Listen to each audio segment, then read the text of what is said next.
In what Mayor Gene Stothert is describing as riots over the last week, protesters and police clashed. Some were injured, arrests were made. 3 News Now investigator Jeff Van Sant breaks down what people on both sides of the conflict saw and whether police policies were followed. Say his name! George Floyd! Emotionally charged. They started this. Some peaceful, others wanting chaos. And then, of course, the tear gas and the haze, people running and screaming. I just thought it was going to turn into a worse situation. Rebecca Upaw is at a protest over the murder of George Floyd, being held near 72nd and Dodge Friday night. She says it was peaceful, but got out of hand. I felt like, I got shot with something. And then I was like in complete shock because, it was the police that obviously hit me. She's hit with what she thinks are pepper balls, tear gas. She bears the wounds, the bruising on her arms and legs. And I kind of felt pretty powerless and hopeless because it was like, who do you go to when the police are the ones hurting you? And like, we weren't doing anything. First, my mom gets shot with like this pepper ball thing. She freaks out. She's like trying to find where to go. Monroe is Rebecca's daughter. She says a tear gas canister landed in the basket of her bike. I can't see because of the tear gas. And I can't breathe because it was right next to me. Both feel the cops were heavy-handed. Oh, geez. Trevor Thrasher is with 88 Tactical, but is also a cop with 29 years of experience, more than 30 in the military. We showed him videos 3 News Now shot at protests across the metro. You have to watch the temperament of the crowd. You have to make sure you have a balanced response because you don't want to excite them. But at the same time, you have to have a firm hand when violence occurs against you.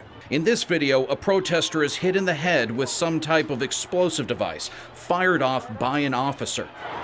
According to OPD's code of conduct, they're supposed to fire things like tear gas or other projectiles towards the ground, near the rioters or protesters, to, as the police say, target areas of area saturation. That's not what we saw in the video. But they're not trying to land it on top of them if they can avoid it. But again, out of how many hundreds of munitions were used and how many times did somebody get hit right in the head with it?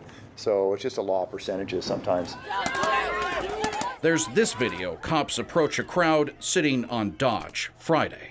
You can hear the pepper spray guns going, and you can tell the officer there is not even targeting people. He's shooting around them. And that's just kind of to dust them up with that pepper spray a little bit to encourage them to leave. They're basically just doing what we call like passive resistance right here. So they're going to be treated, kind of with kid gloves. Protests raged Friday, Saturday, and by Sunday, the city had begun a curfew. On Monday, there were more cops than protesters. Some media were caught up in the fray. An NET reporter was arrested. You have credentials because you're a freelancer? For NET News and America Amplified. Some of 3 News Now crews were detained.